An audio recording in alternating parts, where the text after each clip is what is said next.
pessoal, estamos começando mais um episódio do Plantões que Marcam e dessa vez nós estamos em outros ares, respirando um outro ar, o ar de São Paulo. E eu mais uma vez estou com a Ju.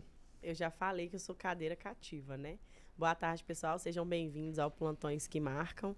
Hoje a gente está com um convidado muito especial, o Dr. Bruno, médico de família, e que vai falar assuntos bem legais aqui pra gente hoje. Seja bem-vindo, Dr. Bruno. Se apresenta aí pra galera. Primeiramente, queria agradecer o convite para estar participando aqui. É sempre legal trazer um pouco da nossa história, um pouco da nossa vivência, para as pessoas conhecerem um pouco mais. E eu sou médico de família, como já foi falado, trabalho com o uso dos produtos à base de cannabis, então a gente vai falar um pouco disso. Sou TDAH, então vocês vão ver minha cadeirinha mexendo para lá e para cá, mas eu vou conseguir ficar uma horinha e pouco aqui com vocês. E a ideia é trazer um pouco da minha jornada como médico e também da minha vivência, experiência clínica, sobre os assuntos aí que vocês tiverem curiosidade em saber. A minha cadeirinha também fica mexendo, doutor Bruno, pode ficar tranquilo. Até então o final tá você já tudo sai certo. diagnosticada com TDAH. Sai. Já sai com a consulta agendada. Já. Muito bom. Doutor, antes da gente falar sobre esse assunto que eu acho que vai ser muito legal tratar aqui, vai ser a primeira vez que a gente entrevista um médico, né, com TDAH e que é especialista, né, no uso de produtos à base de cannabis.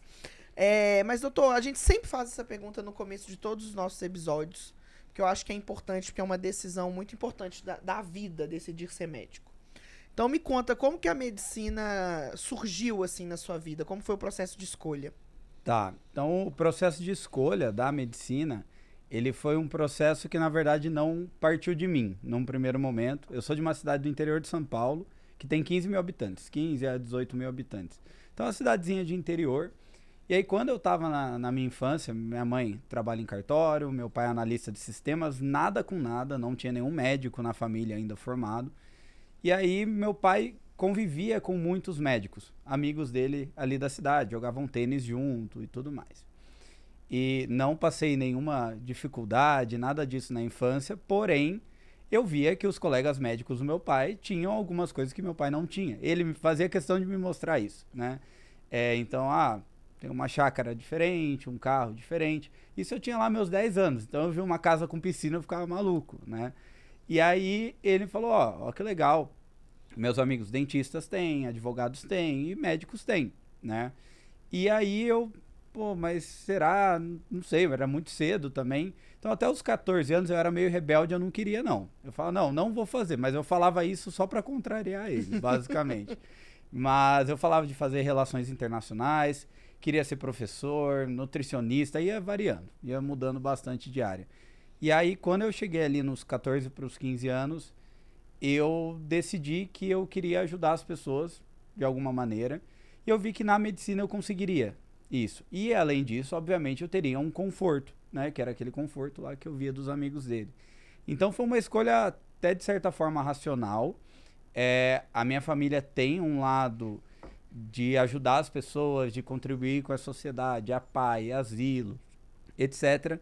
Então, eu enxerguei na medicina um combo ali que seria muito interessante, que outras áreas também me dariam, mas talvez não dariam a parte do conforto cuidado em si, né? Sim. E desse cuidado tão próximo com o paciente. Eu sempre gostei de conversar muito, sempre fui comunicativo. Eu era tímido, mas gostava de falar com todo mundo. Então foi algo que eu me senti ali até de certa forma desafiado a conseguir, e eu me encontrei depois que eu entrei na faculdade de verdade, que foi quando eu falei, era isso mesmo, acertei na mosca. Mas quando eu prestava vestibular eu ainda tinha algumas dúvidas, porque 16 anos, 17 anos é muito cedo mesmo para você decidir o que você quer da vida, né? Então foi uma decisão racional, mas que ela não era definitiva, então eu não tinha tanta certeza dela. Mas também tinha um lado de que, se eu estudasse para medicina e nos últimos segundos eu mudasse de ideia, eu tinha estudado para todas as outras áreas, sim, né? É verdade, eu conseguiria pelo menos disputar a vaga aí na maioria das áreas. Então eu gostava de engenharia, gostava de um monte de coisa. Eu era bem TDAH mesmo, já. Eu ia perguntar isso, se o fato de ser TDAH contribuiu para esse vai e vem, assim, de opções na sua cabeça. Muito, assim, porque o TDAH, ele me dava uma inquietude muito grande, só que eu não era diagnosticado. A gente vai falar disso depois. Então eu só parecia um maluco mesmo. Ainda não tinha... Perdido, não tinha, um faço? Perdido. Mas o TDAH sim trouxe isso. E eu acho que o sentir-se desafiado também foi um pouco do TDAH. Porque o TDAH agora adora uma dopamina. E tem uma das coisas que mais traz dopamina pra gente, né? Motivação é alguém te desafiar. Sim. Então eu tinha um pouco desse brio. Então quando eu tinha professores que falavam assim, com essa nota você passava tranquilo em engenharia, em medicina tá longe. Eu falo, não, agora eu vou mostrar pra ele que eu consigo. Então tinha um pouco disso também. E a escolha por medicina de família uniu tudo que ele queria num combo só, né? Porque sempre foi, desde o início da faculdade, a vontade de atuar em medicina de família e comunidade, porque é uma forma muito legal de ajudar as pessoas. Sim. Não só com saúde, mas o ambiente ali que às vezes vocês atuam é bem de ajuda mesmo, bem social, né? Vamos dizer acolhimento. Assim. De acolhimento. De proximidade, de conexão. Exatamente. Né? Enquanto às vezes algumas áreas você vê, às vezes até os chefes, né? Falando, não se envolve, não chega perto, Sim. fica longe, você respeita o espaço. E na medicina de família, não, a gente Precisa vai lá, dessa proximidade. Entra na casa dos outros, Exato. Já toma café com a Dona Maria. Então, Sim. Era algo que eu gostei, que eu peguei gosto, mas assim, eu entrei sem saber que existia. Não sabia dessa possibilidade. E aí, mais uma vez, entrou a questão do desafio. Eu entrei na faculdade querendo neurocirurgia. Por quê? Porque era o mais difícil de conseguir. Era só por isso, né? Então, vou provar que, de fato, eu consegui, né? Mas aí, com o tempo, eu falei, não, agora já não dá mais para eu ficar indo só nos desafios, porque depois eu que vou ter que aguentar a rotina. E ficar 5, 6 horas operando um cérebro minucioso para um TDAH que tromba na parede não é a melhor opção, né? Então, eu acabei vendo que aquilo não era para mim. E aí, me chamaram, na verdade, para abrir uma liga de medicina de família. Chegou um preceptor novo na faculdade, que veio de longe. A prefeitura abriu um projeto de crescimento da medicina de família. Eu formei em Araraquara, né, no interior de São Paulo. E aí esse professor, ele tinha experiência com ligas. Então ele adora a liga, até hoje ele coordena a liga. E aí ele falou, não, eu quero abrir uma liga de medicina de família. E eu tava doido para completar um currículo, né? Então eu fui sem saber o que era. Eu falei, não, eu aceito. Só para ter uma liga aberta no meu nome, dá 6 meses eu saio e o currículo ia estar preenchido. Bem aquela visão errada da coisa, assim. Mas pelo menos só para cumprir o protocolo ali. Mas pelo menos eu me preocupava com o currículo, que meus amigos não estavam nem aí naquele momento. Então tinha alguns amigos que me falaram, sei que você gosta do currículo e tal, vamos para cá que aqui vai dar bom. Aí a gente entrou na liga, sem saber nada de medicina de família, e aí a gente foi aprendendo no meio do processo. Mas esse cara era muito entusiasta do assunto. É demais até. Então, se você tá ouvindo, Felipe, isso é demais. Até. A vida dele é a medicina de família. E sempre foi. E aí, não só a gente abriu a liga, como ele queria que a gente aprendesse de fato, fosse para campo, organizasse congresso. Então, nos primeiros 6 meses da liga, a gente estava organizando o Congresso Paulista de Medicina de Família. E aí não foram só 6 meses para constar no currículo, né? Não. E aí já virou uma coisa para a vida. Aí começou a ter outras responsabilidades. Só que eu ainda estava com essa ideia. Então eu falei, não, vou organizar o Congresso Paulista. É mais uma coisa para eu ter no meu currículo, né? Claro que a gente organizou com uma comissão maior também. E aí, eu fui pro Congresso no primeiro dia. Do primeiro pro segundo dia, tinha uma festa universitária. Aí vai o Bruno, né, universitário, 2º ano de faculdade. Falei, agora eu vou brilhar, né? Já vi que é tranquilo, é só ficar panfletando e bipando crachá, então eu consigo fazer em qualquer estado que eu esteja, né? Aí eu fui para essa festa e fui varado pro congresso, né? Não ia assistir palestra mesmo, enfim. Aí eu cheguei lá, aí chegou eu e uma freira. E essa freira foi a primeira médica de família do Brasil, uma das primeiras. Veio lá do Canadá e tudo mais. Aí ele veio e falou, vou te apresentar para ela. E eu, assim, tava com a roupa da festa. Tinha acabado de chegar, tinha caído bebida, tudo. E aí teve essa questão do desafio de novo. Ele me chamou num canto e falou, Bruno, você saiu ontem? Eu falei, saí. Então, ele falou, então, tá cheirando, eu percebi e eu ia te apresentar para um monte de gente importante aqui. E aí ele falou, então, ou você deixa de ser um moleque e vamos assumir as responsabilidades, ou vou te tirar de tudo e, enfim, comigo você não consegue mais nada. E aí eu falei, não, agora eu vou provar pra ele que eu consigo ser responsável. Olha a dopamina. Ele é exato. movido a desafios. Eu gosto de uma competição, né? Nem que seja interna. E aí eu comecei a levar mais a sério. Então a gente organizou depois o Congresso Brasileiro, 2 brasileiros, eu participei da organização. Eu fui para a Associação Nacional de Ligas de Saúde da Família e organizamos também, participei à distância da organização do Congresso Mundial de Medicina de Família. Então aqueles 6 meses de fato não foram. E ali, quando eu comecei a dar valor para aquilo, aí a coisa começou a fazer sentido. Eu falei, pô, aqui eu consigo ajudar quem mais precisa, mesmo que com poucos recursos, mas eu não vou ficar dentro de um centro cirúrgico, eu não gostava de rotina de hospital, então eu me sentia mais à vontade mesmo na medicina de família. Por outro lado, tinha todo o viés da medicina de família, que na verdade é um viés que é criado, e na minha época eu senti muito isso, que assim, muita crítica em cima de quem quer ser médico de família. Fato. Né? Então eu morava com 2 amigos que fizeram ortopedia, e eles me falaram todos os dias dos 5 anos, né, depois que eu decidi que era medicina de família, para eu largar. Não faz, não dá dinheiro, não dá certo. Você quer ser o jeito que você vê os médicos de família, você quer ser igual a eles? Falei, tem coisas que eu gosto, tem coisas que não, mas eu acho que dá para trilhar um caminho próprio meu dentro da medicina de família.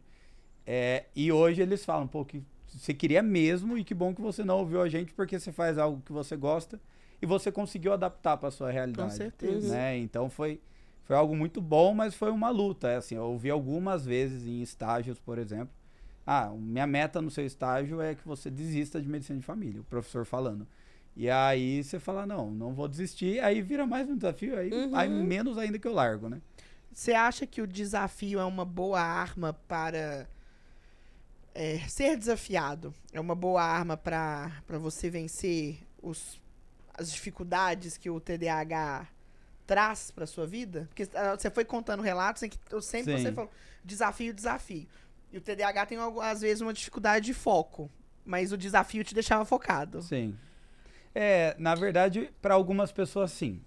É igual o medo. O medo é motivador para algumas pessoas. Para outras não serve para nada, né? Para mim, o desafio funciona bem, mas é porque eu sempre gostei de algumas coisas que envolviam desafios.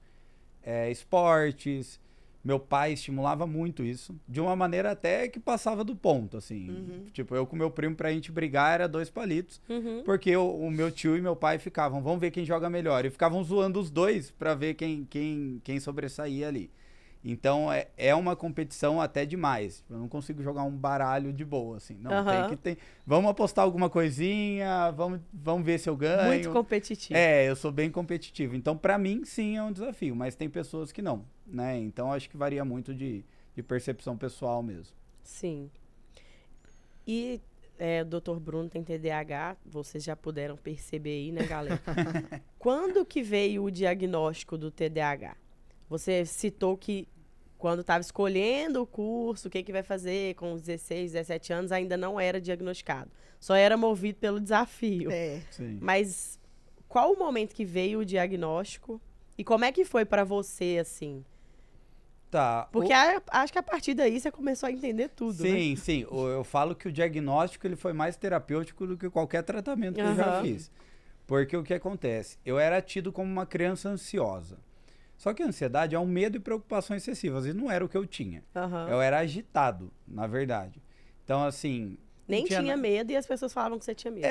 Na verdade, eles não sabem o que é ansiedade. As pessoas chamam de ansiedade qualquer sensação de agitação, etc. E aí, numa cidade pequena, 30 anos atrás, 20 e poucos anos atrás, não era uma realidade falar desse assunto, né? Sim. Então, falavam que eu era agitado, pentelho, e é isso. Só que o meu TDAH é focado na hiperatividade. Então, não era tão mundo da lua, assim. Eu era até rápido demais com algumas coisas. Né? Então, esse diagnóstico, ele veio depois que eu já era médico de família, aí que eu fui diagnosticado. Só que, assim, até eu chegar aí, eu tinha sido suspenso 3 vezes na primeira série, porque estava sem fazer nada, jogava alguma coisa em alguém. Então, era sempre um negócio meio... quando entrava em algo que gostava, era um pouco abusivo. Então, assim, eu jogava videogame um final de semana inteiro, de sexta à noite até domingo à noite, se eu não tivesse compromisso. se alguém não me tirasse dali. Tanto é que era comum na minha família pessoas falando, não vai virar nada, porque não saía do videogame, se deixasse ficava lá. Vai jogar bola, joga 7 horas de futebol, não quer sair, quer ficar lá o dia inteiro. Então eu tinha algumas dificuldades. Só que as dificuldades, eu fui mapeando elas, independente do TDAH. Que a dificuldade, se você é ou não TDAH, ou tem ou não algum quadro, você percebe que você tem. Então, por exemplo, história e geografia. Pô, eu sempre fui muito ruim de memorização. Porque não tem às vezes não tem um racional para você decorar aquela data, por exemplo. Então, o que eu fazia? Começava a estudar antes. Então, na faculdade, por exemplo, eu era o fornecedor de resumos. Eu anotava tudo, porque eu sabia que eu não ia lembrar nada da aula. E eu tinha que começar a estudar bem antes, então eu já fazia o resumo. Eu tinha que usar várias formas de aprendizado, né? E isso sem diagnóstico. Sem diagnóstico. Então, para eu chegar na faculdade, eu já tinha que fazer isso. Sim. Então, no cursinho, eu já fornecia resumo, já dava aulas. Porque eu sabia que assim eu ia aprender melhor. Então, eu era o fornecedor de resumos da turma, mas consegui finalizar. Então, eu tinha alguma disfuncionalidade, mas que eu adaptei. Talvez pela rigidez ali até do meu pai, de fazer eu passar, de tirar nota, eu acabei aprendendo, entendeu? Sim. Mas quando eu tive o diagnóstico, eu falei, pô, é por isso que eu era assim. Por isso que eu fazia isso. Por isso que não adianta eu ficar tomando ansiolítico e antidepressivo. Preciso de um tratamento direcionado. E aí mudou todo o jogo, assim. Mas foi um diagnóstico meio... É complexo porque você pega um adulto que já tem as ferramentas. Sim. É diferente de uma criança. Sem saber, você aprendeu a lidar. Você lida. Tanto é que tem adulto que a gente faz o diagnóstico de TDAH que você não precisa entrar com medicação. Sim. Você só fala, vamos ajustar a rotina aqui. Então, por exemplo, eu sei que eu não lembro de nada. Então, eu anoto tudo em agenda. Entendeu? Aí, até eu achar um modelo que funcionasse, tentei a agenda de papel, porque daí você escreve. Aí eu esqueci a agenda, né? Aí não foi legal. Aí eu fui pra agenda online, eu uso a agenda do Google.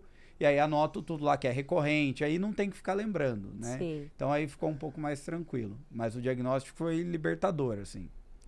Mas eu acho assim que essa geração nossa que tem TDAH, todo o diagnóstico é tardio, né? Porque antigamente não se falava de TDAH. Com certeza, com certeza. Eu tenho um amigo com 30 anos que foi diagnosticado agora também. Eu tenho um paciente que tem 62 anos. Que foi diagnosticado. Nossa, não foi eu que diagnostiquei, vida. foi um neuro. Gente, esse é um caso que nem é pra mim mesmo. Diagnosticar, eu passei pro neuro. E aí o neuro confirmou, fez a avaliação neuropsicológica. Agora imagina esse cara, ele viveu 60 anos sem saber por que ele era daquele jeito, entendeu? Então é bem... Mas é legal, assim, é legal você se entender. Acho que isso é muito terapêutico, já ajuda demais. Verdade. E, doutor, você acha que ter TDAH e falar isso abertamente, de alguma forma te descredibiliza ou faz você ter algum preconceito por parte dos seus pares, por parte dos pacientes e afins? Isso de alguma forma te atrapalhou ou não? Te potencializou?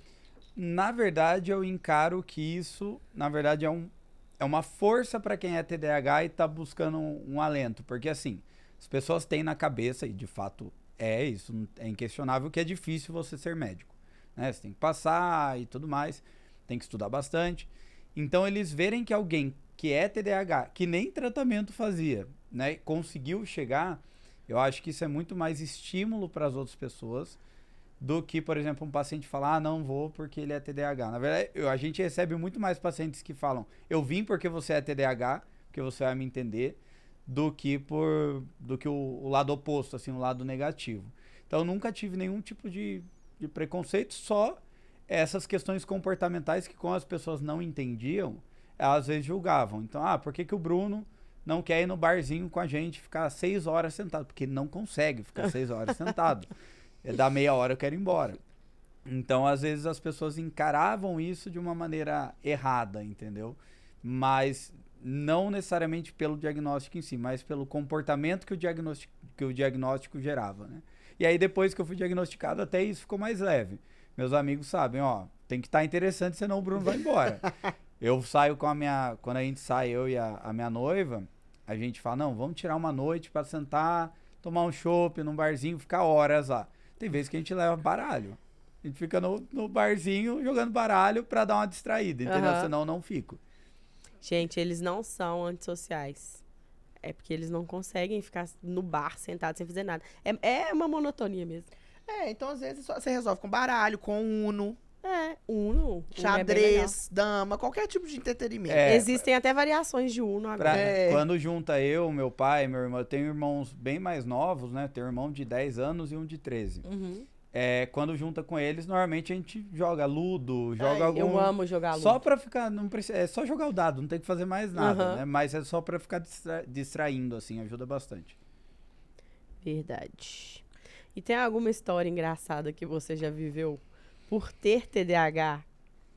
Olha, minha tem algumas, são mais coisas do cotidiano. Porque, como eu falei, eu não sou tão mundo da lua assim, né? Eu sou mais hiperativo.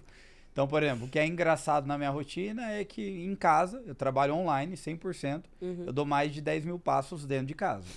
Eu mando áudio e fico dando volta na casa. Minha noiva fala, em todo lugar que eu vou, você tá mandando áudio ou gravando alguma coisa. E é isso, eu fico andando igual um maluco. Já cheguei a colocar o pó de café no lugar que era pra pôr a água. Já esqueci cachorro, porque a gente tem 3 cachorros em casa. Aí a gente separa eles pra comer, já esqueci horas ali o cachorro dentro da cozinha. Então esse tipo de coisa. Mas a minha mãe, que a gente não diagnosticou ela porque ela se nega a ir no médico só. Mas ela já chegou a esquecer minha irmã no shopping. Meu Deus! Porque porque você deixava as crianças com os monitores antes, né? E vai fazer compras. Aí minha irmã é um pouco mais nova que eu fiquei com a minha mãe e minha irmã ficou com o monitor. Aí o shopping, a gente foi embora, era outra cidade, né? A gente tava saindo da cidade já. Aí a monitora ligou, viu, você tem que buscar sua filha, o shopping tá fechando. Aí ela olhou pra trás, minha filha não tá aqui. E voltou buscar. Então, assim, minha mãe já largou o celular dentro da geladeira. Então, minha mãe, ela tem mais histórias, assim, engraçadas. Como é que foi o vídeo que você viu hoje? Que a mulher tava segurando o celular e alguma coisa. Que você postou que ela tava falando com uma na Coca-Cola. E o celular. Aí mandando ela tava áudio. assim, mandando áudio pela Coca e segurando o celular na mão, assim. Muito bom. Muito bom. Eu achei engraçado demais. Não, e assim, a comunicação às vezes é meio difícil. Então lá em casa eu falo pra Ana, na hora que for algo pra eu prestar atenção de fato, você tem que falar, Bruno, olha aqui, presta atenção. Porque, o assunto é sério. Porque se começa a contar muito detalhe, a gente se perde. Perde a atenção. Você já tá pensando em outra coisa, né? É complicado. Então, você estava falando aí da sua noiva e tudo mais, a gente tá na semana dos namorados e tal. Eu vou querer que você faça uma propaganda para quem tem TDAH. Então você fala qual que é a vantagem. O que uma pessoa que decidir namorar um TDAH vai ganhar pra sua vida, além de diversão? Além de diversão, de esquecer o celular dentro da geladeira. Emoção não vai faltar, viu, gente? Não, mas assim, primeiro, essas coisas a gente não fica escolhendo muito, né? Eu recebo às vezes umas perguntas no direct, tipo assim, descobri que minha namorada é bipolar. Largo ou fico... Não, gente, não é assim que decide as coisas. Cara. A pessoa tem um quadro, não quer dizer que ela vai ser uma boa companhia. Se você tá cogitando largar sua namorada porque ela é bipolar, você não ama ela, sinto lhe dizer, escolhe outra mesmo. Exatamente. Ela não merece ter alguém com você perto, é isso. Mas assim, se você tem um TDAH ou uma TDAH com você, primeiro, tem que ter alguns combinados. Então, por exemplo, eu entro no hiperfoco no trabalho, né? O hiperfoco é quando você entra num flow ali e se alguém te tirar dali, você vai, primeiro, ficar irritado e, segundo, você não vai conseguir dar atenção para aquela pessoa, né? Então, eu já combino. A hora que eu estiver dentro do escritório, eu vou ficar ali, você pode espernear que eu vou ficar ali, tá? Então, a gente combina algumas coisas. Então, a hora que for algo que você precisa de fato de uma atenção maior, me avisa. É esse tipo de coisa. Porque senão, de fato, você começa a ter muita discussão por coisa pequena. Sim. Entendeu? Então é mais isso, é tentar entender o outro lado e adaptar. Não quer dizer que o TDAH justifique tudo. Porque tem pessoas que também abraçam o diagnóstico e levam ele para passear para tudo que é lugar, né? É dia dos namorados. Tá aqui na minha agenda. Uma semana antes do Dia dos Namorados, pensar no presente da Ana Laura. E repete todo ano. Ana Laura, você vai ganhar presente? Spoiler! Ela já tá no shopping escolhendo enquanto isso. Mas assim, eu deixo anotado. Então não justifica você faltar de compromissos. É mais nesse tete-a-tete que aí tem que ser conversado. Então, por exemplo, TDAH é muito comum ter problemas com sono. Aí não adianta você querer fazer uma higiene do sono e a pessoa com filme de ação na TV. Então você tem que construir toda uma rotina para isso. As luzes de casa são praticamente todas amarelas para dar uma redução de excitação ali. Então esse tipo de coisa são combinados que vocês têm que fazer junto. Eu fiz terapia por um bom tempo, porque assim, na faculdade, eu tive 6 namoradas em 6 anos. Por quê? Conquistava, aí vem o desafio, vamos conquistar, entrar na monotonia, não, acho que eu não gosto, e larga. Até eu entender que era por isso, né? Então o diagnóstico foi bom até para isso. Eu falar, não, aqui só entrou na rotina. Vamos tentar ficar um pouco mais motivado, vamos viajar, vamos tentar sair um pouco da mesmice para estar sempre motivado ali dentro. Né? Então eu diria que combinados, independente de qualquer coisa, é bom fazer. E com o TDAH vocês vão se divertir muito, então é só vantagem, né, Fê? Com certeza, Só vantagem não também. Só vantagens. Só vantagens não, mas assim, tem um lado bom e tem o lado complicado, porque assim, o TDAH ele também pode entrar num estado de exaustão, esse tipo de coisa, e aí você tem que falar, não, hoje a gente vai sair, porque senão o TDAH só quer ficar em casa às vezes, sabe? Então tem várias adaptações, mas aí varia muito de pessoa para pessoa. Sim, exatamente. Né? Então façam terapia que ajuda. Gente. Show de bola. Façam terapia. Bruno, além desse assunto interessantíssimo do TDAH, tem um outro tema que está sendo muito debatido na sociedade, né? Médica, não só médica também, mas acho que o assunto da utilização do cannabis virou um assunto público. E você é especialista, você estuda e defende, né? Conta pra gente como o porquê do interesse e como que você vem desenvolvendo esses estudos, assim. Dá um panorama pra gente sobre isso. Tá. Então, primeira coisa, já que eu tô do lado de 2 advogados, eu já vou me defender, tá? a gente não tem hoje, no Brasil, reconhecida a especialidade em cannabis, né? Então, a gente não pode, eu não posso usar o termo, vocês podem. Então, eu, por exemplo, me denomino como estudioso do uso dos produtos à base de cannabis, que é o termo que a Anvisa usa, né? Produtos de cannabis. Então, a gente estuda o tema, eu estudo desde 2019, e assim, na verdade, esse assunto caiu no meu colo de paraquedas. Apesar que isso poderia ter acontecido com muitas pessoas que provavelmente não aproveitaram a oportunidade. Então, as oportunidades aparecem, você pode agarrar ou deixar passar. Então, quando eu estava no começo da residência, eu fui convidado por um cara que eu conheci no meu primeiro semestre. Ele era assim, eu peguei amizade com pessoas mais velhas da faculdade, 5º e 6º ano, e essas pessoas tinham amizade com alguém que era muito mais velho que eles, que já tinha formado ali há 20 anos, que era um psiquiatra. E aí a gente se viu algumas vezes durante minha formação, né? E aí quando ele viu que eu formei, ele me convidou para fazer um curso de cannabis. Ele estava à frente de uma empresa importadora, diretor médico. Ele falou, Bruninho, você não quer vir fazer um curso? Só que o quer vir era R$3.000, né? Então, assim, não é quer vir, vem que eu sou bonzinho, né? Tô te dando, não. Vem que eu tô te ajudando. Ele tava me convidando a conhecer o assunto, mas tinha um custo. E aí eu falei, acabei de formar, não vou investir isso agora, eu vou entrar na residência, não ouvi falar nada disso na faculdade, como que eu vou investir nisso? Não tinha tanta informação, né? E aí um dia alguém pagou, só que ele viu que eu fiquei curioso, né? E aí alguém pagou e não pôde ir. Tipo, o voo foi cancelado, alguma coisa assim. E aí ele falou, Bruno, pode vir, que se você montar num carro agora, você chega aqui a tempo de pegar a primeira aula e a gente consegue fazer sem custo para você. Aí eu montei, aí eu falei com o preceptor, né, da residência, eu falei, se você não me deixar ir, você vai estar me devendo R$3.000. Você que sabe, né?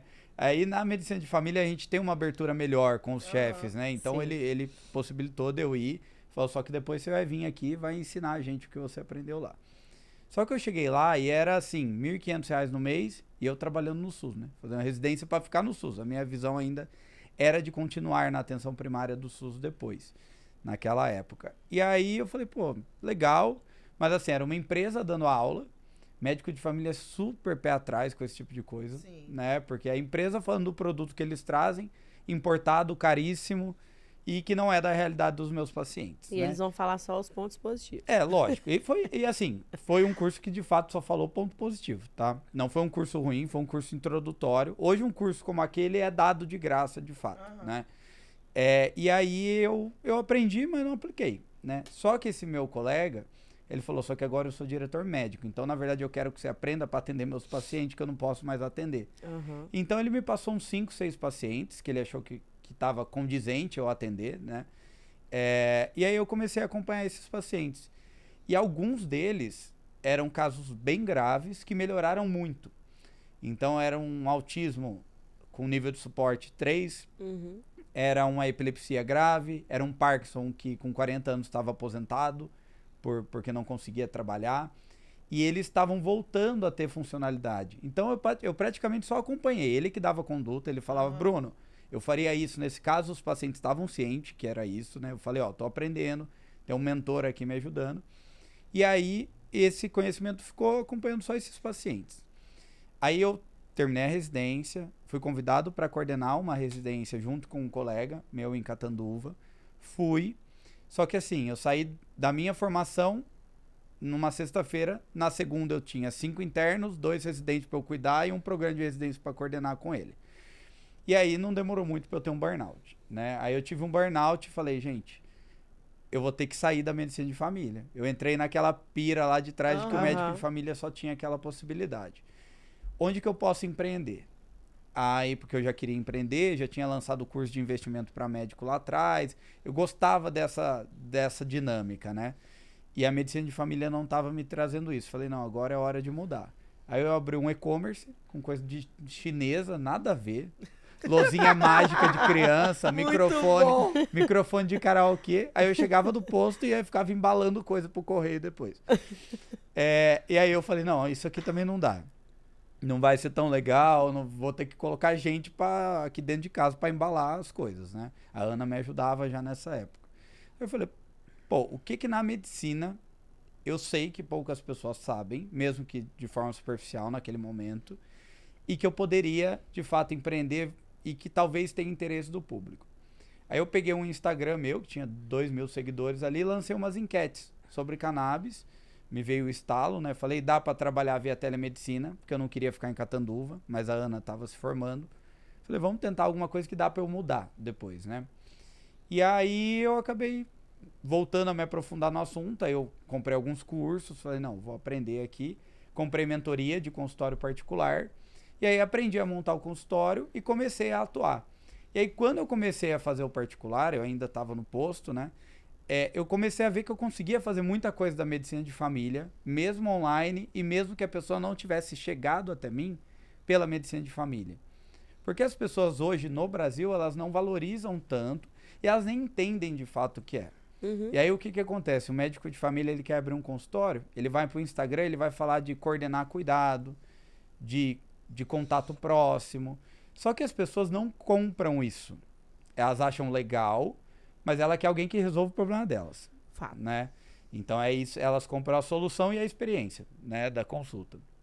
Então eu entendi isso, que eu teria que abrir mão um pouco, eu teria que nichar o meu atendimento, mesmo eu gostando de atender tudo, e eu não fechei as portas para as outras coisas, mas eu nichei. Eu falo hoje no meu Instagram de cannabis, TDAH e saúde mental. É isso. Eu atendo paciente com dor? Muito. Atendo paciente autista? Muito. Alzheimer? Muito. Mas o que mais chega de longe são esses. Porque é o público que eu decidi que eu vou criar soluções específicas. Sim. Então a cannabis, ela veio também de forma racional. Tem gente que fala, nossa, o Bruno deveria ser o maior maconheiro da faculdade. E na verdade, eu não era contra, porque cada um faz o que quer, mas assim, eu não tinha nenhuma proximidade assim com o assunto e tinha até uma certa aversão no uso pessoal. Tive algumas experiências sim, do uso não regulamentado. Na faculdade a gente tem essas experiências, né? Faz parte. E não gostei. Não foi legal. Tipo, me deu sono. Eu falei, pô, não quero, né? Então eu, na verdade, aprendi a parte técnica e depois fui entendendo todo o movimento, né? Aí, de fato, o consultório foi para frente. Eu fui cada vez mais me aprofundando. E aí a coisa foi evoluindo, o consultório crescendo, pedi as contas do posto. E aí eu acabei virando, de certa forma, um expert ali no assunto. E hoje a gente tem, além dos nossos atendimentos, eu tenho uma mentoria, né? Que a gente tem mais de 150 médicos já formados na mentoria aí para prescrição de cannabis e construção de consultório. Então eu consegui trazer, lembra aquele lado educacional da professora e tal? Eu consegui trazer também para dentro da medicina de família. E hoje eu atendo paciente que nem usa cannabis. Ele vem buscando, às vezes, o tratamento, Só que chega e eu falo, ó, isso aqui talvez encaixe melhor nesse primeiro momento. Ou vamos tentar isso em conjunto.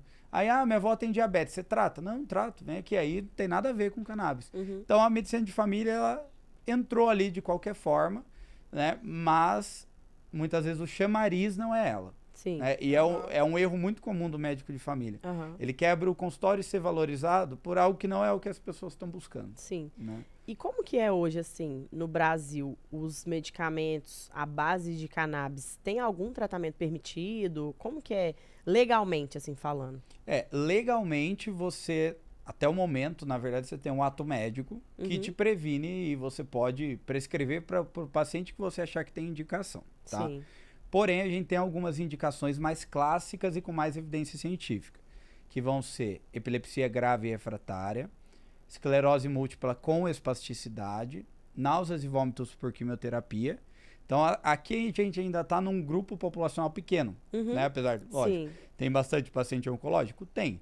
Mas e que tem náusea e vômito refratário dentro do tratamento oncológico não é uma grande mão. Sim, né? É bem específico, né? É bem específico. Ou a esclerose múltipla não seria qualquer caso, é só o que tem espasticidade. A epilepsia não é qualquer um, é a grave e refratária. Só que a gente tem bastante evidência para uso em dor crônica. Entendi. No geral. Aí a coisa se amplifica muito, porque você pega fibromialgia, dor neuropática, artrite, dores lombares e por aí vai. Esse uso na dor crônica, ele é mais aceito em algumas entidades do que em outras. Então, por exemplo, a União Europeia aprova, FDA não. Então, mas a gente tem um alto nível de evidência. Sim. E a gente tem outras evidências sendo construídas, que é, por exemplo, ansiedade, distúrbio de sono, até o uso em performance já tem sido buscado muitas vezes por atletas, né? A gente tem doenças neurológicas como Alzheimer, autismo, Parkinson, que inclusive são as condições que a maioria das pessoas acha que tem bastante evidência. Por quê? Porque é o que tem mais relato anedótico. Porque quando a mãe vê o filho melhorando, ela vai para a rede social contar. Ou quando o filho vê o pai com Alzheimer melhorando o comportamento, a agressividade, ele vai para a rede social contar. Mas para essas doenças, a gente ainda precisa de muito mais estudos. Sim. Por exemplo, para a ansiedade, a gente tem ali um número bom já de estudos, uns 500. Para dor, a gente tem uns 400. Mas para autismo, menos de 160, 170. Só que se fala muito, né? E, inclusive, é uma das discussões, porque a gente está tendo cada vez mais a liberação até no SUS, né, desse uso. Eu ia perguntar isso agora, sobre ser acessível para as pessoas fazerem uso do tratamento à base de hoje cannabis. Em São Paulo ele está liberado só para as epilepsias mais graves, né? E aí a mãe que tem o filho TEA fala, pô, por que não pro meu filho? Ela não entende que ali está se seguindo um protocolo clínico, né? E, obviamente, isso vai se expandindo com o tempo. Mas hoje a gente tem algumas vias de acesso a esse tratamento. A gente tem a via da farmácia, então a gente tem produtos na farmácia, a gente chama produtos de cannabis, tá? É uma classe específica que a Anvisa criou para isso, é uma classe farmacêutica específica. Então a gente tem produtos na farmácia.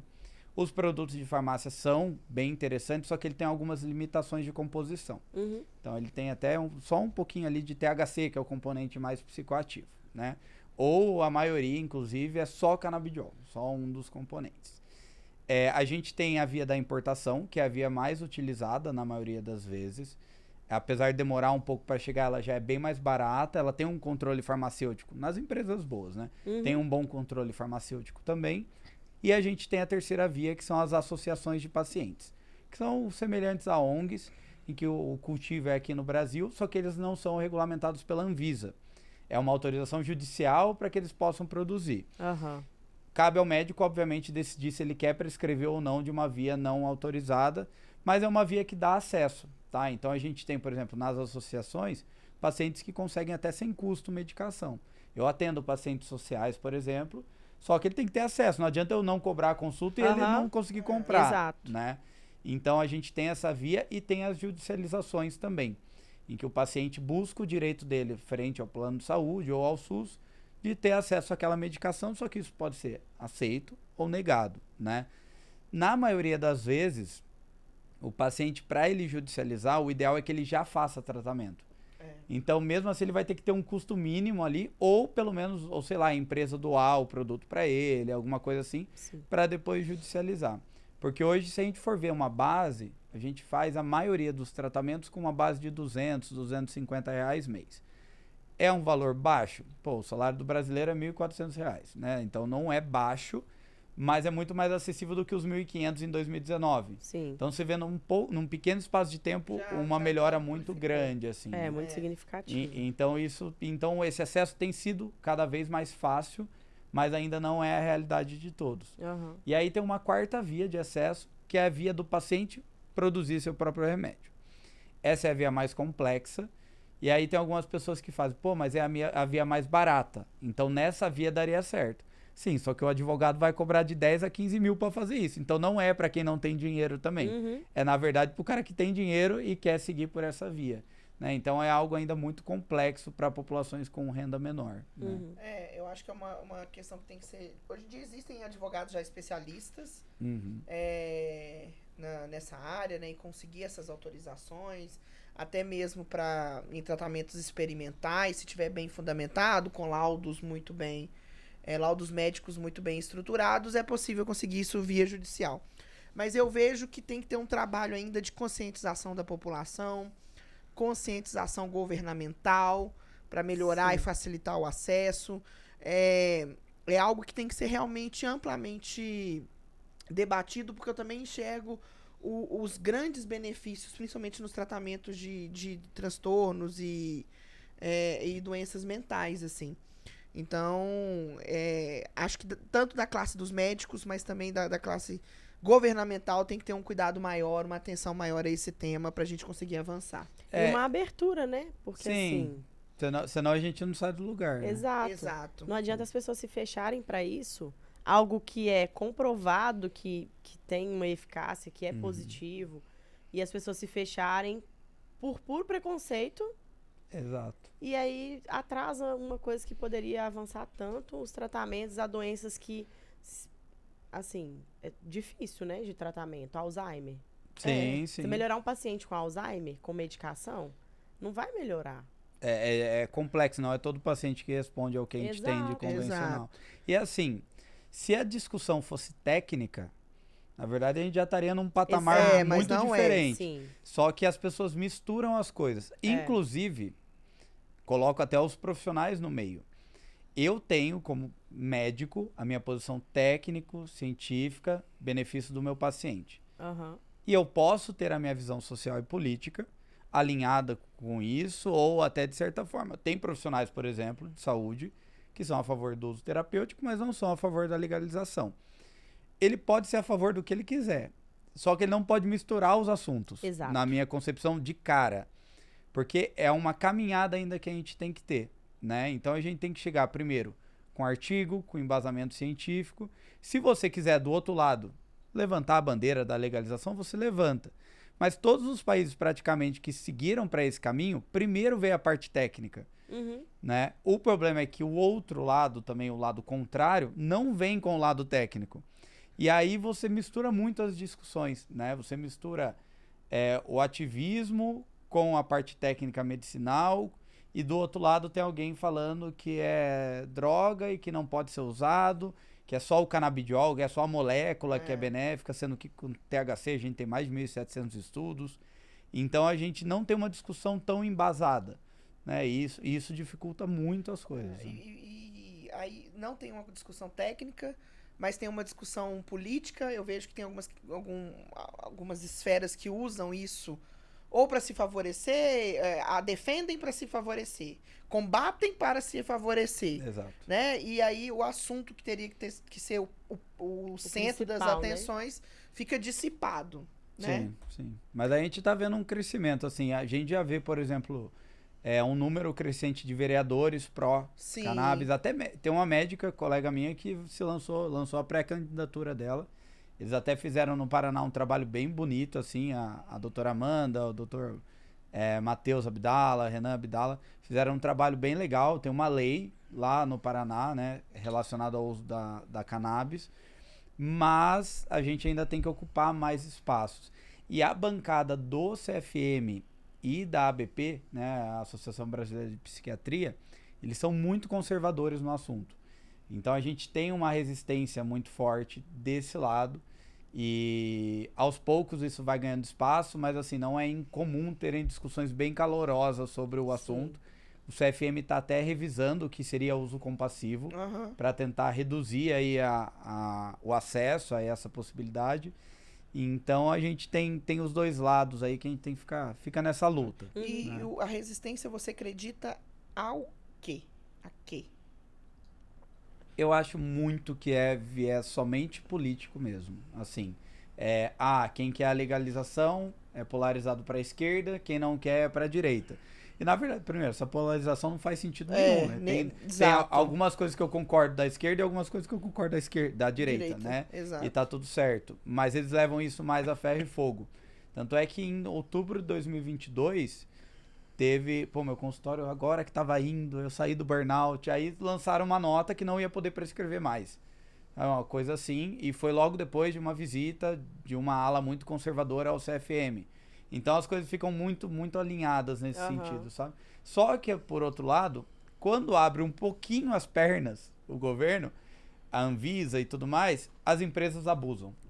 Então, assim, quando começou a gente tem, por exemplo, o uso vaporizado, o uso inalado. Ele tem benefício, ele tem uma ação mais rápida. Então, para uma crise de dor, pode ser muito interessante. Uma crise de ansiedade pode ser interessante. Aí a Anvisa começou a permitir a importação de flores in natura. Conseguir importar a flor mesmo para uso.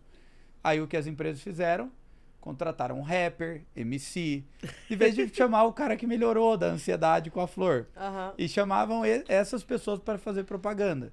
Aí a Anvisa foi lá e cortou a importação. Então também tem um outro lado. Por isso que eu falei, mistura muito os assuntos. Né? E isso torna mais complexo. É óbvio que eu acho que o ativismo ele tem espaço, ele tem que ser discutido. Não adianta discutir produto se o cara que mora na favela e ganha meio salário mínimo se ele não tem acesso. Todo mundo tem que ter acesso, né? Mas é algo que a gente tem que ir pisando em ovos. E não misturar também a discussão da legalização da maconha para uso recreativo com a legalização e expansão do mercado de medicamentos, né? Eu acho que se confunde muito também. É o que eu falei, você pode defender os dois lados, mas não tem como você lutar as duas lutas no mesmo lugar, com a mesma pessoa, ao mesmo momento, com os mesmos argumentos. Não tem. Entendeu? Porque são coisas diferentes. Eu acredito, por exemplo, que a questão do uso adulto, a gente até prefere do que o uso recreativo, porque tem a pessoa que compra na esquina, sem receita, sem regulamentação, sem qualidade, mas ele usa para dormir, e sem isso ele não dorme e ele dorme muito melhor. Então, para esse cara não é recreativo, ele usa para fim terapêutico, só que é o que ele tem acesso, né? Então, essa discussão, ela se entremeia de fato, mas a gente tem que ir um passo de cada vez. Eu acho que a discussão maior pela legalização do uso adulto, porque se a gente for pensar, de fato, ela é muito mais inócua do que o álcool, do que o tabaco, que são legalizados, né? Mas eu acho que primeiro a gente tem que expandir mais o uso terapêutico para a gente depois focar nesse outro lado, né? E trazer de fato essa outra vertente que tem os seus malefícios também, né? Então, não quer dizer que cannabis e maconha é a mesma coisa, tá, gente? Não quer dizer que não faça mal. O uso abusivo e errado, ele pode fazer mal, né? Tanto é que tem paciente que vem buscando reduzir o consumo fumado, né? Por exemplo. Então a gente tem um mau uso também. Mas o mau uso dela é muito mais seguro do que o uso normal de álcool, por exemplo, né? Então a gente tem essas dicotomias que não fazem sentido, né? Mas eu acho que a gente tem que ir um passo de cada vez. Primeiro, regularizar melhor o uso terapêutico e depois a gente seguir para outro caminho aí. Show de bola. E esse tema, galera, o Dr. Bruno vai gravar 3 cursos na nossa plataforma da Carry On Academy. Vocês vão poder aprofundar muito mais no assunto sobre isso e tirar todas as dúvidas. Então, fiquem ligados, né, Fê? Com certeza, com certeza. Eu acho que para quem pretende atuar na área, para quem pretende apenas ficar mais informado, atualizado. Né? Exato. Porque a gente tratou aqui nesse episódio de diversas formas de aplicação em diversos quadros clínicos. Então, eu acho que você tem esperança ou acha que no futuro vai ter uma matéria na faculdade falando disso? A gente já tem. Já tem? A gente tem, acho que, 3 universidades em que a gente tem a disciplina de endocannabinologia, que é o estudo do sistema endocannabinoide, que é onde a planta atua. Só que são poucas ainda, né? Quais são essas 3? Ah, eu sei que tem uma de São João del Rei e tem mais 2. Tinha que ser na nossa terrinha? Minas Tinha que ser em Gerais, Minas? fazendo história. Tem um colega meu, doutor Igor, que, pô, manja tudo do assunto, Igor Cabral. E aí ele abriu a disciplina lá, conseguiu lá. O que eu faço do meu lado, eu tenho algumas metas que eu coloco ali durante o ano, né? Uma meta desse ano é atingir 1.000 alunos de medicina com aulas em ligas ou simpósios. Legal. Então eu vou lá, eu ofereço sem custo para levar esse assunto. Para que ele saia da faculdade tendo pelo menos uma aula sobre o tema. Mas é o que vocês falaram, mesmo quem não quer prescrever, ele vai pegar o paciente usando e não vai saber se é colateral, se faz sentido, se não faz, se tem interação com a outra medicação que ele quer passar. Então, algum conhecimento ele vai ter que ter. Exato. E a gente está tendo médicos totalmente despreparados ainda para isso. Para finalizar, eu vou fazer uma pergunta pessoal. De uma Lá vem. empreendedora. Mais uma, né? Mais uma. Mas essa é de uma empreendedora que às vezes tem dias de glória e tem dias de surtos. Tem dias de luta, muitos dias de luta. E alguns poucos dias de glória. Exato. E nos dias de luta, de muita luta, o uso da cannabis pode ajudar a gente a não surtar? Pode, porque o meu tratamento do TDAH hoje é só com produto de cannabis. Eu não faço, eu testei, tá, as medicações convencionais e de fato pode ajudar bastante. Gera um relaxamento bem legal. Para mim, reduz bem a hiperatividade. Reduz bem. Vocês não imaginam como sou eu sem produto de cannabis. Tá? É bem diferente. Então, por exemplo, tratou muito bem minha insônia, sintomas ansiosos que eu tinha. Não falo que tratou 100%, controlou 100%, mas controlou ali 70%. E os outros 30% eu assumi, porque senão eu teria que pôr outra medicação. E aí eu preferi ficar com esses 30% ali quietinhos. Os outros 30% você usa pra ser desafiado. Os outros deixam... Dose de dopamina. Porque assim, eu não vou deixar de ser TDAH, posso usar a medicação que for, né? Então, dá sim, dá. Hoje, a maioria dos meus pacientes, por exemplo, busca tratamento por conta de ansiedade, de insônia, de quadros como esse. Então, a gente pode utilizar sim. E no meio do empreendedorismo, da alta performance, tem uma procura bem grande por essa via de tratamento também. Legal. Ótimo saber disso. Gente, muito obrigada. Estamos encerrando aqui mais um episódio. Muito obrigada, Bruno, por aceitar esse desafio aqui, ser entrevistado por 2 advogadas, sabatinado pela gente. É quase um júri. Exato, é quase um júri. Muito bom.